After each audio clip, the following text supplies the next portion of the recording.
Vamos a dar paso a la segunda mesa, que lleva por título Retos en la atención de las personas con enfermedad renal crónica. Cedo la palabra al moderador, Antonio Cabrera, vocal de Federación Nacional Alcer. Hola, buenos días a todos. Ante todo, agradeceros a todos los que habéis acudido hoy aquí a estas jornadas, que creo que son muy provechosas para todos, y a todos los profesionales que nos acompañan en el día de hoy, ¿no?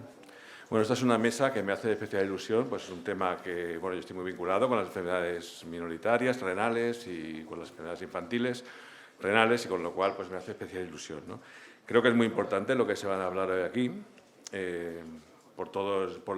por la novedad y lo novedoso de estos temas y lo que falta por todos los retos, ¿no? Esta mesa se llama Retos en la atención de las personas con enfermedad renal crónica y justamente va de eso, de retos en el diagnóstico, que nos va a hablar la doctora Patricia de Sequera, presidenta de la SE, que ya conocéis, ha sido presentada, y retos en la atención a la enfermedad renal en niños, muy importante, porque tenemos muchas peculiaridades y muchas cosas distintas en los niños a la hora de atender su atención, que nos va a hablar la doctora Mar Espino, nefróloga en el Hospital 12 de Octubre, nefróloga pediátrica y presidenta de la Asociación Española de Nefrología Pediátrica.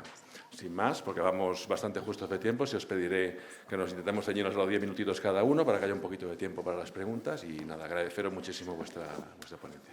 Adelante, Patricia.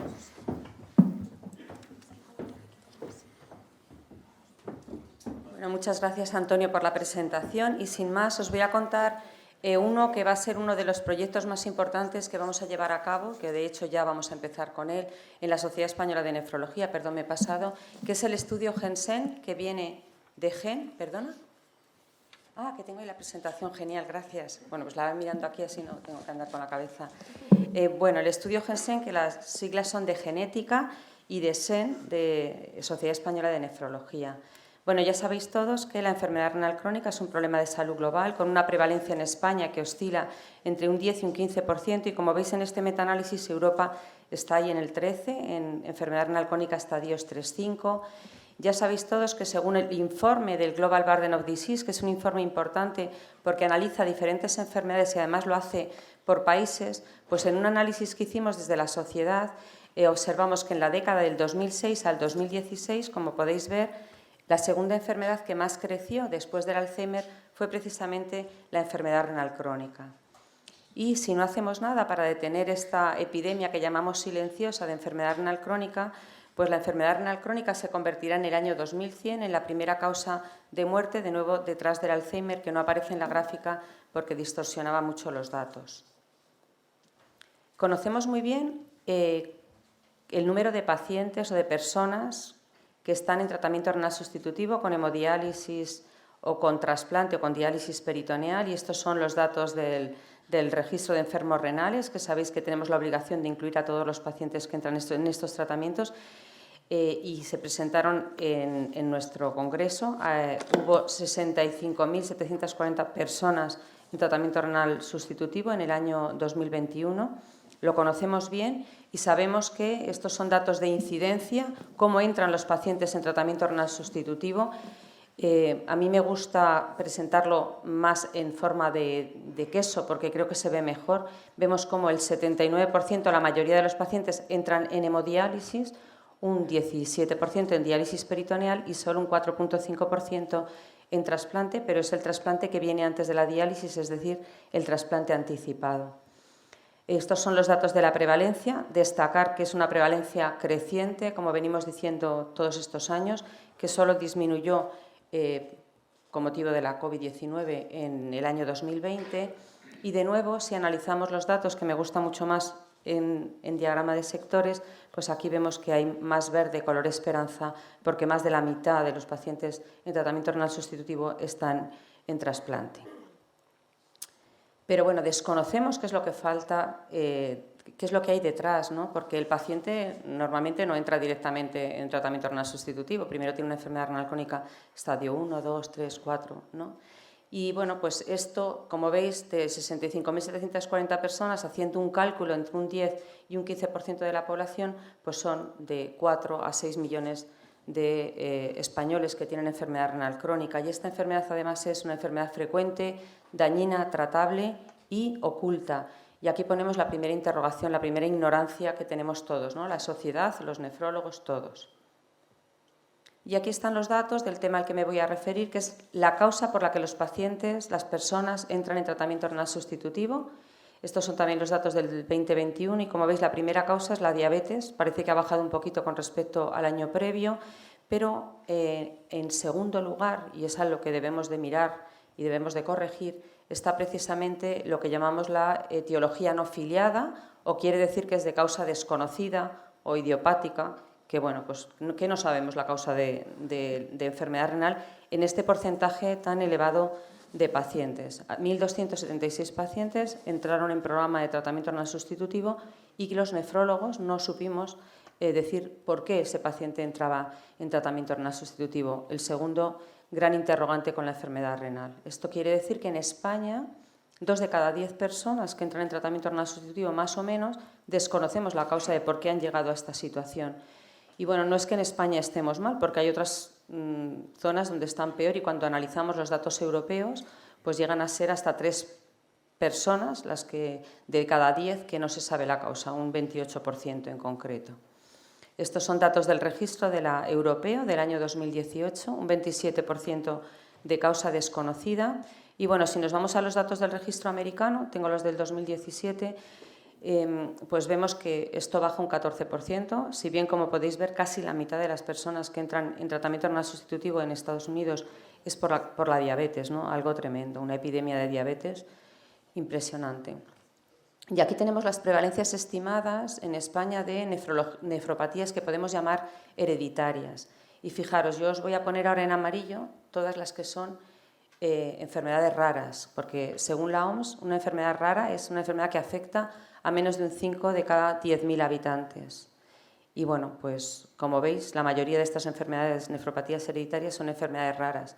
Yo quiero destacar de las enfermedades raras que lo más importante es que son muy difíciles de diagnosticar, entre otras cosas porque los profesionales sanitarios, tanto en la atención primaria, pediatría como en nefrología de adultos, tenemos un gran desconocimiento y tampoco ha habido hasta ahora herramientas que puedan poner de manifiesto estas enfermedades raras.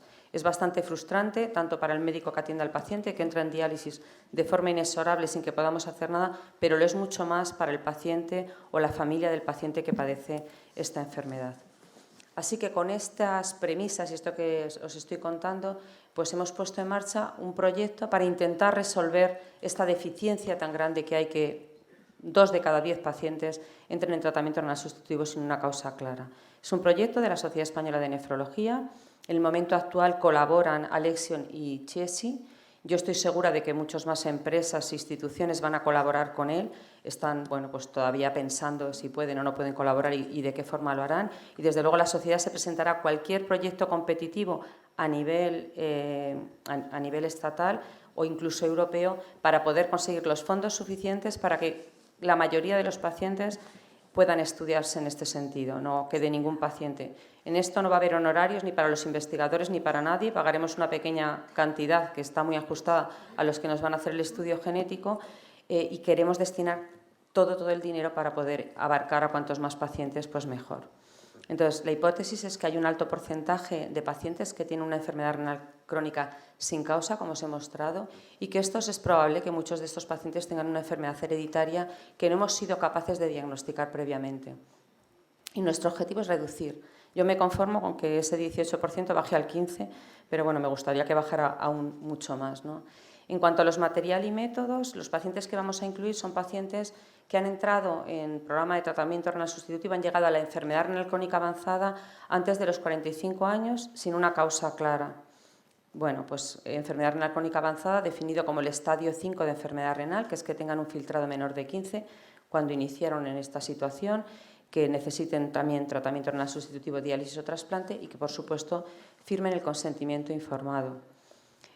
Para hacer este análisis, pues hemos contactado con distintas empresas que llevan a cabo estudios genéticos y finalmente hemos decidido que sea Health in Code, una empresa que está en Galicia, que nos ha ofrecido muchas garantías y que además pues nos ha hecho, la verdad, un precio muy bueno, porque el estudio genético sigue siendo muy caro y bueno, pues no tenemos dinero para... Preferimos que sea una empresa solvente y que además participe. Yo creo que van a ser unos aliados nuestros, van a colaborar en el estudio. Y bueno, van a hacer un panel de secuenciación que, como veis, va a incluir todas las nefropatías hereditarias, un panel de 529 genes. Esta es una gráfica que solo a modo general veáis que hay distintas enfermedades, enfermedades glomerulares, tubulares, enfermedades metabólicas, enfermedades polimalformativas. Bueno, pues todas estas que son enfermedades hereditarias son las que se van a incluir en este panel. Este es el panel que va a hacer Health in Code. En concreto, pues hará pues una serie de genes que van enfocados a cada una de estas patologías y se van a incluir todo el panel. ¿Y cómo es la logística? Bueno, pues después de la firma del consentimiento informado, todos los pacientes que cumplan este criterio serán incluidos en el estudio. Recogeremos unos datos demográficos y clínicos que hay que recoger siempre, edad, pues el tiempo que lleven tratamiento renal sustitutivo, etcétera. Y luego se les sacará una muestra de sangre. Esto es una muestra única, son de 3 a 5 mililitros en plasma en un botecito ETA, que os lo habrán sacado muchas veces, pues que es el que tiene el taponcito morado, ¿no? Que va también la bioquímica allí. Y haremos que se les saque la analítica para evitar pinchazos repetidos, pues el momento en el que se le haga la revisión del trasplante, de la enfermedad renal crónica o de la diálisis, aprovecharemos para sacar la analítica de la revisión. Y ya para finalizar, pues a modo de resumen, decir que el porcentaje de pacientes con enfermedad renal crónica avanzada de causa no conocida es inaceptablemente elevado en España y en todos los países, y que conocer la causa genética de una enfermedad cambia de forma radical el manejo del paciente. Nos va a permitir tomar medidas que retrasen la progresión y orientar de forma precisa y personalizada el tratamiento. Y nuestro objetivo es bajar ese número, pero nos gustaría, como hace la campaña de tráfico, que el objetivo fuera 0, que hubiera 0 pacientes en tratamiento renal sustitutivo con enfermedad renal crónica avanzada que no conociéramos la causa. Muchas gracias.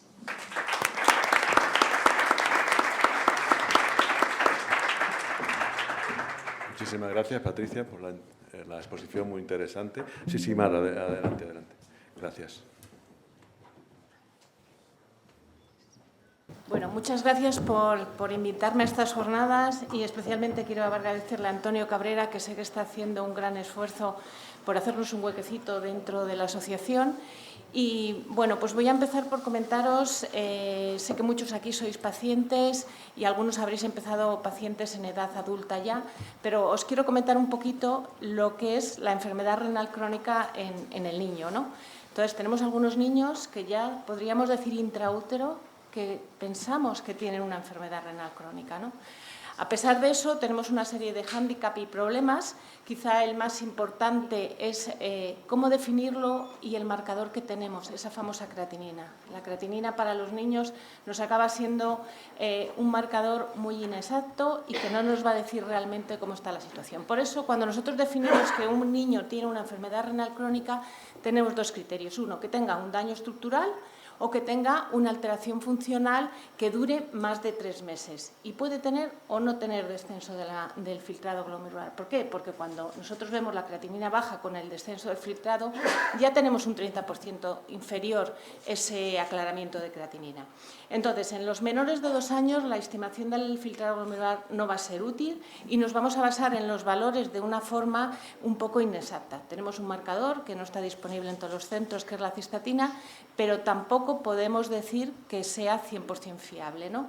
Entonces, vamos a establecer la clasificación en función de la enfermedad renal crónica, en función de la etiología, del filtrado y de la proteinuria albuminuria, porque todos sabemos que la proteinuria va a ser un primer marcador de daño renal.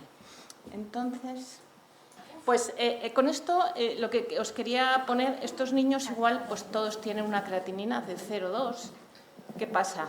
¿No tiene insuficiencia renal? Pues no, muchos de estos niños ya la tienen y estamos en una fase en la que están hiperfiltrando y estamos en una primera manifestación, ¿no? Entonces, de ahí la definición que tenemos de enfermedad renal crónica en el niño. Yo creo que no va muy bien, pero ahora sí.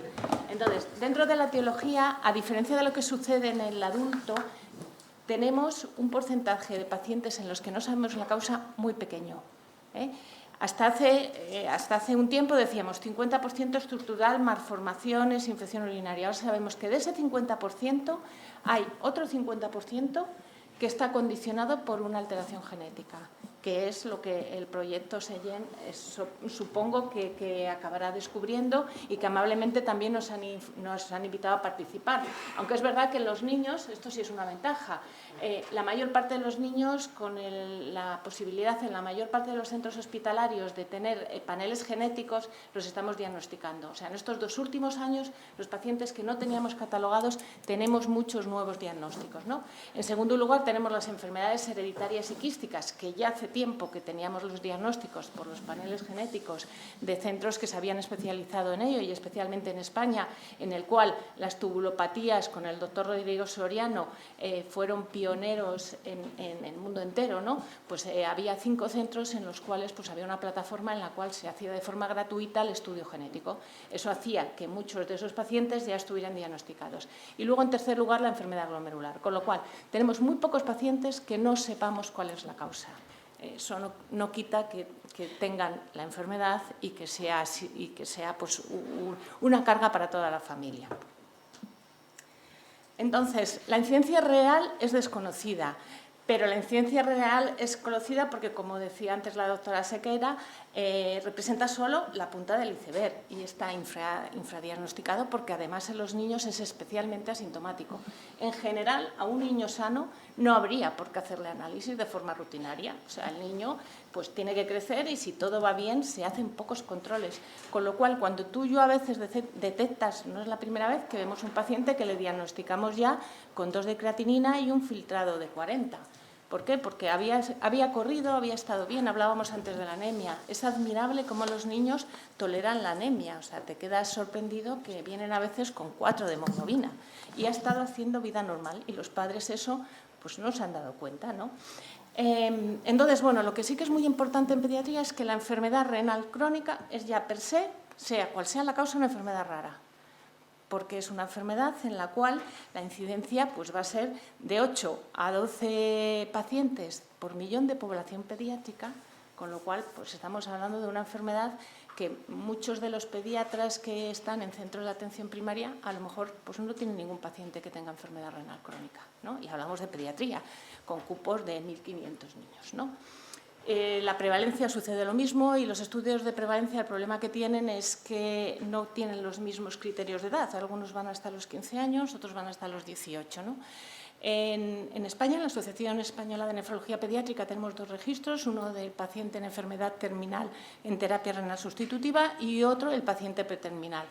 Esto, que además es una de las diferencias que vamos a tener con la nefrología de adultos, es fundamental. Porque, ¿qué es lo que sucede? Que nosotros lo que pretendemos es tener una detección precoz. Nuestro registro va desde el estadio 2 al estadio 4, el preterminal. Y entonces, ¿esto qué es lo que hace? Que nosotros podamos hacer o prever una detección precoz para hacer un diagnóstico de todas las alteraciones que tiene asociadas, intervenir sobre los factores de progresión, con lo cual conseguimos que mejore el pronóstico de alguno de estos pacientes. O sea, nuestro objetivo es muy preventivo. A mí me encantaría decir que nuestros pacientes no van a llegar a la enfermedad renal terminal, porque los podemos mantener con un filtrado que les permita un desarrollo hasta la edad adulta. Entonces, bueno, tiene unas características iguales a las del adulto, pero luego tiene unas específicas del niño. Y la fundamental es la repercusión que tiene sobre el crecimiento y el desarrollo cognitivo.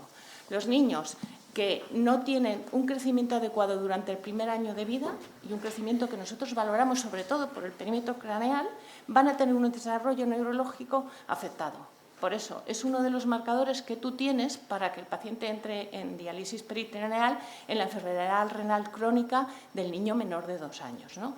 Va a tener un riesgo cardiovascular aumentado, porque estos pacientes van a tener los trastornos durante mucho más tiempo y luego pues, va a tener, evidentemente, una repercusión en la calidad de vida con el impacto social y familiar sobre todo. Entonces, en la situación en España, ¿cuál tenemos? Bueno, en general, en Europa, pues un 60% de los niños van a ser portadores de un trasplante renal funcionante. En España esta cifra, como decían antes, es más alta, un 80% de los niños. La modalidad de inicio va a ser variable según la edad del paciente, con una tendencia aumentada a la hemodiálisis. ¿Por qué?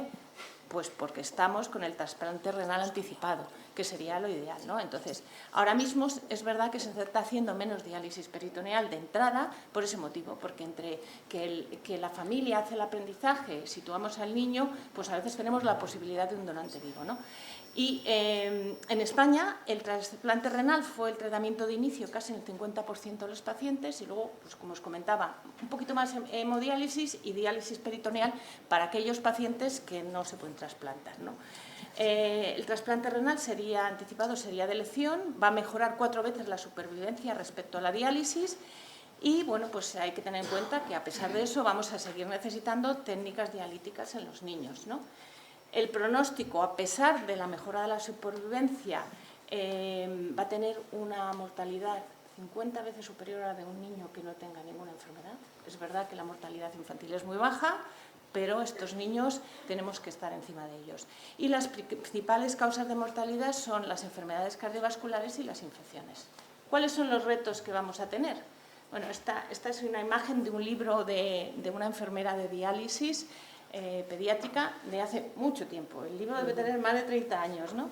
Y entonces, bueno, pues es muy gracioso como la enfermera le escribe el libro al niño para contarle lo que le va a hacer. Bueno, pues los retos para nosotros van a ser conseguir un desarrollo somático y psíquico dentro de parámetros normales hasta alcanzar la edad adulta y ofrecer una calidad de vida igual a la de un niño sano. Y yo añadiría otro reto antes de esto, que no veamos que llegan a enfermedad renal crónica terminal, que seamos capaces de que puedan llegar adultos y que, bueno, pues la suerte de dedicarse a la pediatría, que os lo dejemos en vuestras manos.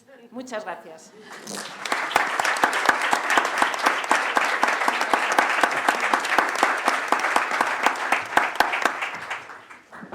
Muchas gracias, Mar. La verdad que comparto el deseo, como padre que soy de un niño, me he emocionado, sinceramente. Es difícil, cuando dices unas palabras así, pues no emocionarse, ¿no? Y te agradezco enormemente ese deseo y creo que está en el deseo de todos los que estamos aquí. No sé si tenéis alguna pregunta. Os agradezco también mucho, os habéis ceñido el tiempo, vamos bastante bien en cuanto al tiempo que teníamos para este punto. Si alguien tiene alguna pregunta para las doctoras, si no, yo os haré alguna, pero... ¿No? Bueno, entonces, mira, me adelanto yo mientras así rompo el hielo y vais pensando, si alguien tiene alguna pregunta, aprovechar. Para mí es un lujo tener aquí a las dos presidentas de nefrología pediátrica y de nefrología y quiero aprovechar por esta oportunidad, ¿no? También para hacer una pregunta.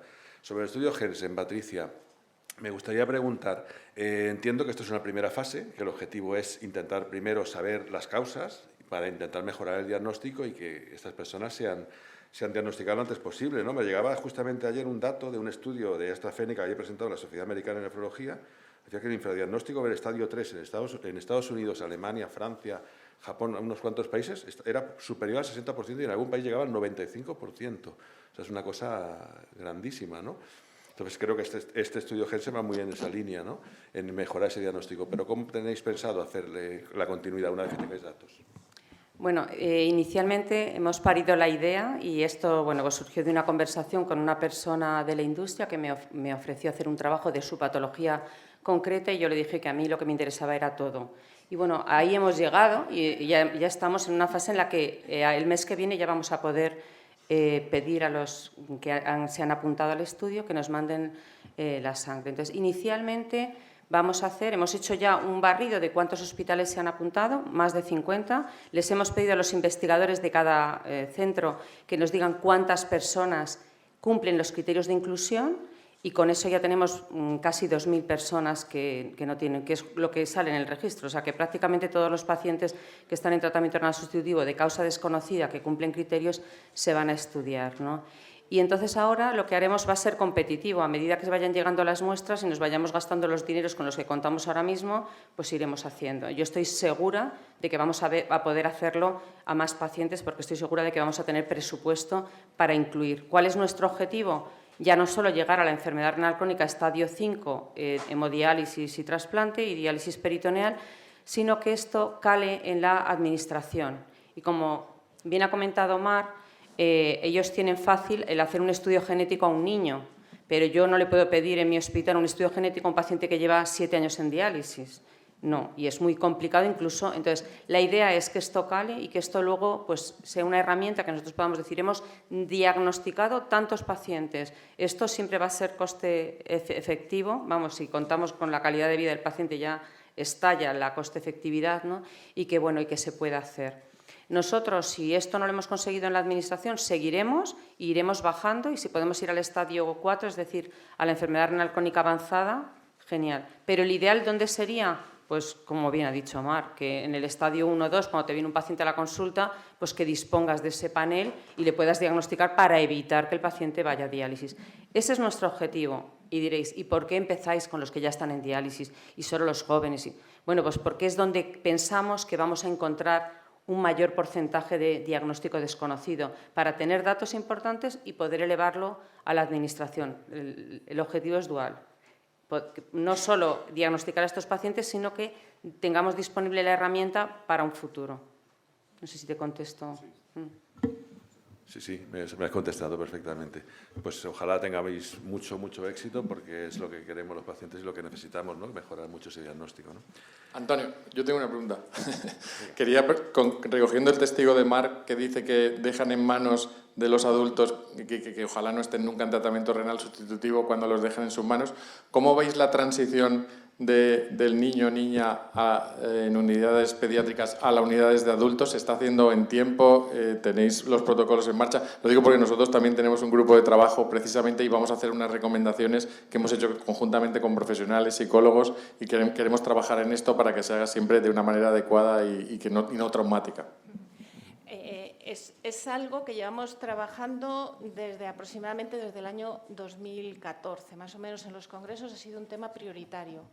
Es cierto que no lo tenemos en todos los centros todavía hecho, pero en la mayor parte de los centros ya hay programas preparados y ¿qué es lo que sucede? Que necesitas a veces alguna persona más o al menos media persona más y necesitas espacios, ¿no? Entonces hay centros donde se hace de una manera muy irregular, pero hay otros centros donde está realmente conseguido. O sea, yo creo que hay algunos centros en los que ya está.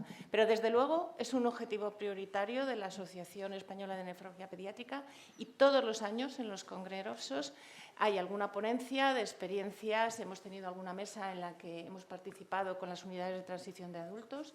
En concreto, bueno, no quería decir una que funciona muy bien, pero bueno, a veces también hay que decirlo, que en Murcia empezaron muy pronto y realmente el ejemplo de la transición que tenían ellos pues ha sido muy bueno. Luego se ha ido extendiendo al resto, ¿no?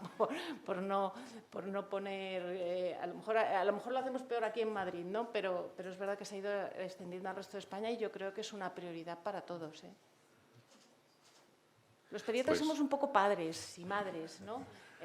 Vamos con el niño y llamas 20 veces, oye, te lo he mandado, no me lo has citado, y luego le llamamos, ¿cómo te ha ido? Aparte de la relación, es verdad que tenemos una relación muy personal con los pacientes crónicos. Pues en esa... ¿Quieres? No, quería comentar que lo de padres y madres también somos los nefrólogos de adultos, ¿eh? O así. Al menos así me lo dicen los compañeros de otras especialidades, que cuando les pido una interconsulta y les llamo y me dicen, es que parece su padre, su madre, todo, ¿no? Toda su familia. Es verdad que se establece ya con el niño mucho más, pero una relación muy estrecha. No os tengo que contar nada con vuestro nefrólogo, nefróloga y mucho más con la enfermería, ¿no? Gracias por la aclaración. Es muy gracioso oírlo, que también sois padres, sí, pues por supuesto que sí.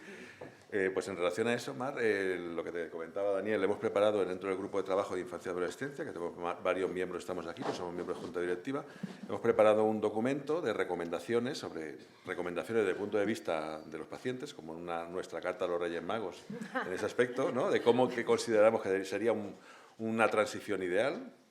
Y ahora vienen los recursos, que es lo complicado, ¿no? Pero bueno, por lo menos... Estaré encantada de recibirla e intentar poner en práctica lo más posible. Pues lo haremos llegar, por supuesto, los primeros, a las dos sociedades y la idea es, pues a partir de ahí, pues también hacerlo llegar pues, a diferentes hospitales, hacerlo llegar a las consejerías, etcétera, para intentar ayudar desde nuestro punto de vista y de nuestra posibilidad, pues a intentar ayudar a que esos programas de transición sean lo mejor posibles, ¿no? Todavía nos queda... ¿Alguien más tiene alguna pregunta? Por allí, mira, Mireia. Buenos días, es para Patricia. ¿Habéis pensado también ampliar un abanico de hacer los estudios genéticos a lo que son los padres? Por ejemplo, si hay un adolescente que está para trasplantarse, por ejemplo, en mi caso del síndrome hemolítico urémico atípico, hacerle el estudio genético a los padres por si uno de los dos podría ser favorable de donante de vivo? Bueno, uno de los temas más importantes para hacer la detección de estas personas que tienen enfermedad genética es precisamente porque algunas recidivan en el trasplante. Entonces, esto ya en el grupo, los investigadores principales, nos lo hemos planteado y se lo hemos planteado a Health-in-Code, porque claro, nosotros no podemos decirle entonces, directamente no vamos a poder hacer el estudio a los familiares porque los fondos van a ir todos destinados al diagnóstico, pero obviamente si a uno se le diagnostica una enfermedad genética, ahí ya tienes con la administración para decir que hay que hacer el estudio, bueno, pues toda la fuerza del mundo. Y nos han dicho que en el caso de que en algún paciente en concreto, porque esté en un sitio donde no se haga, pues que ellos nos ayudarán a encontrar la vía para que se pueda diagnosticar. O sea, es que esto es como una bomba que estalla y tiene unos efectos colaterales enormes, porque no es solo diagnosticar el que está, que a lo mejor ya por ese paciente vamos a hacer poco, porque ya pues, podemos evitar la recidiva del trasplante, que es muy importante, importantísimo, pero hay otras enfermedades en las que ya no podemos hacer un tratamiento, pero poder diagnosticar a sus hijos, a sus hermanos, eso es algo importantísimo. Entonces, sí está contemplado y es una de las primeras cosas que nos planteamos, porque claro, el estudio genético vale tanto, yo lo tengo así. Cuando hemos conseguido hace poco el dinero de Chiesi, yo agradezco muchísimo a las dos empresas que están en ello, y yo lo primero que he hecho, ¿cuánto dinero es? Dividido por tanto que me cuesta, pues ya tenemos para tantos pacientes.